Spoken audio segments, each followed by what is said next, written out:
students, today we start our second lesson, Long Walk to Freedom.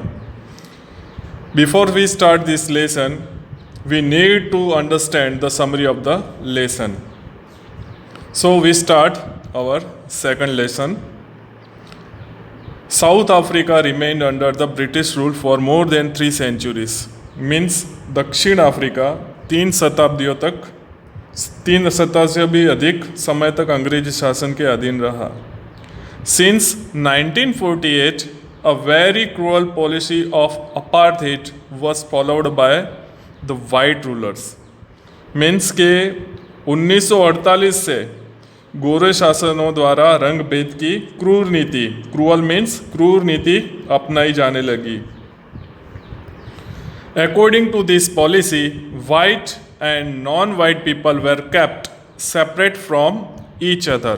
Separate means अलग रखना. तो इस policy के दरमियान गोरे और जो काले पीपल थे दोनों को अलग अलग रखा जाता था. They were educated under separate system and were kept in or out of certain areas. Certain areas means गोरे जो थे शासक उनके अलग रहते थे और कालों को अलग रखा जाता था. तो इन दोनों के रंग भेद के कारण दोनों कम्युनिटी को, गोरे और काले दोनों को पढ़ाई में भी अलग रखा जाता था. उनके लिए अलग फैसिलिटीज़ होती थी, कालों के लिए अलग होती थी, और दोनों को अलग अलग एरियाज में भी रखा जाता था. The black of Africa bitterly opposed such racial democrations. At last, after a long struggle, democratic elections were held in which Nelson Mandela was elected as the first black president of South Africa. Means उन्हें अलग व्यवस्थाओं के अधीन शिक्षा प्राप्त करनी होती थी और इन्होंने इन्हीं विशेष क्षेत्रों में ही अलग रखा जाता था, उससे बाहर ही रखा जाता था.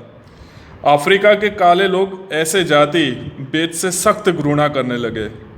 एक लंबे संघर्ष के बाद अंत में डेमोक्रेटिक मीन्स लोकतांत्रिक चुनाव हुए जिसमें नेल्सन मंडेला को दक्षिण अफ्रीका का सबसे प्रथम काला राष्ट्रपति चुना गया.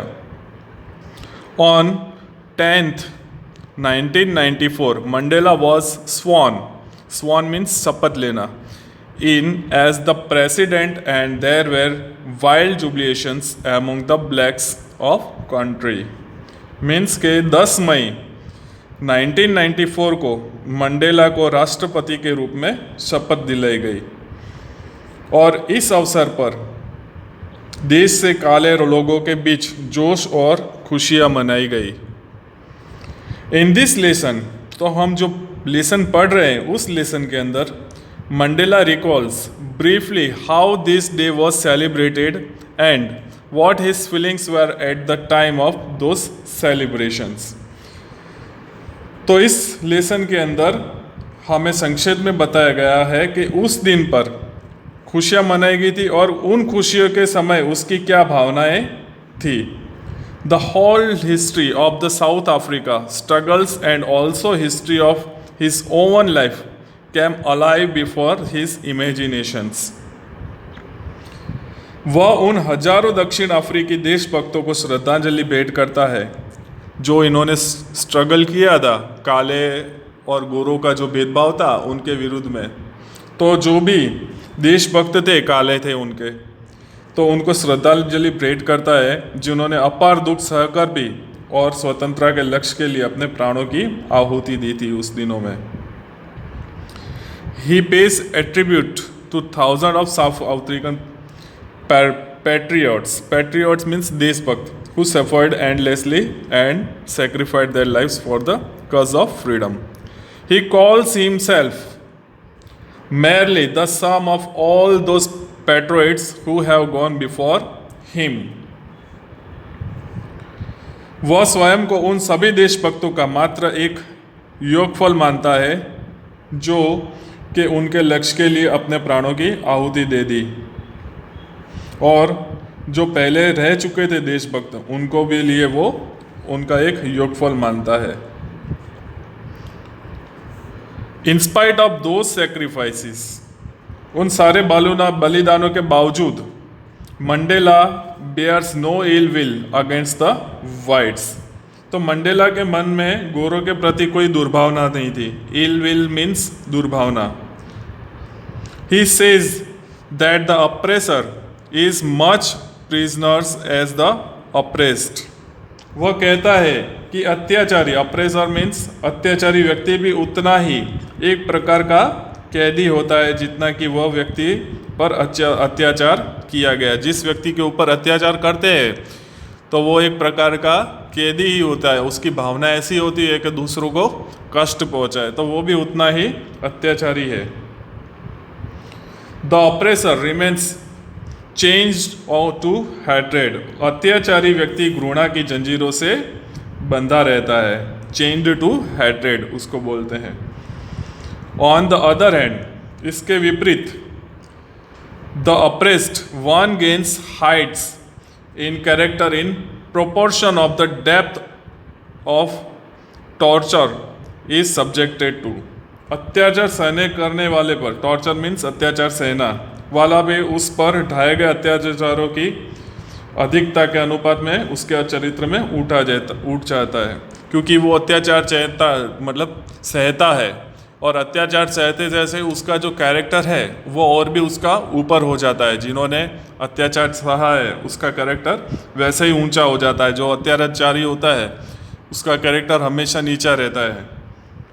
Mandela makes another important observation. Mandela ने एक अन्य महत्वपूर्ण टिप्पणी भी करता है।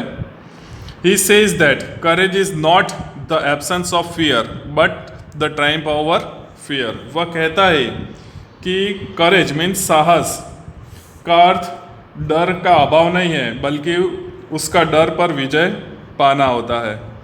The brave man is not he who does not feel afraid but he who conquers that fear. Mandela's suffering had indeed made him a man of courage and character. एक वीर पुरुष वह नहीं होता जो डर को महसूस करे, बल्कि वह होता है जो डर पर विजय पा लेता है। मंडेला के कष्टों और पीड़ाओं ने उस सचमुच दृढ़ साहस का और ऊंचे चरित्र का व्यक्ति बना दिया था। तो फ्रेंड्स, हम इसका समरी में हम लोग देख लेते हैं कि जो पहले जो शासन किया था गोरों ने, हमारे भारत भी अंग्रेज़ों के गुलामी करता था पहला, तो वैसे ही अफ्रीका भी के ऊपर भी वाइट्स जो पीपल है वो उनके ऊपर शासन करते बहुत सालों तक, सदियों तक, 3 सदियों से भी ज़्यादा भी उन्होंने उनके ऊपर शासन किया था। बट उनको जो भेदभाव, रंग का भेदभाव, जैसे कालों को अलग रखा जाता था, गोरों को अलग रखा जाता था, कालों का पढ़ाई का जो स्टाइल था वो अलग था, हर बात में उनका अलग रखा जाता था, उनको बिल्कुल नीचा दिखाने की ये कोशिश की थी। तो बहुत उस टाइम के जो अफ्रीकन्स थे उन्होंने उसका विरोध किया, और उसके लिए बहुत जो पैट्रियट्स थे, देशभक्त बोला है इन्होंने, तो उन्होंने बहुत अपनी जान देकर भी स्वतंत्रता हासिल की और डेमोक्रेटिक देश बनाया। उसमें सबसे प्रथम ये अपने नेल्सन मंडेला उसमें प्राइम मिनिस्टर बने थे। तो उस टाइम जो सेलिब्रेशन हुए तो सब उसमें शामिल हुए थे, और उस समय का जो सेलिब्रेशन था तो उसमें जितने भी ब्लैक्स थे तो वो सब अपने आप को प्राउड फील करने लगे थे। उसके बाद नेक्स्ट पार्ट में हम देखते हैं इसकी थीम और उसकी जो टेक्स्ट एक्सप्लेनेशन है वो नेक्स्ट पार्ट में हम चलाएंगे। Thank you.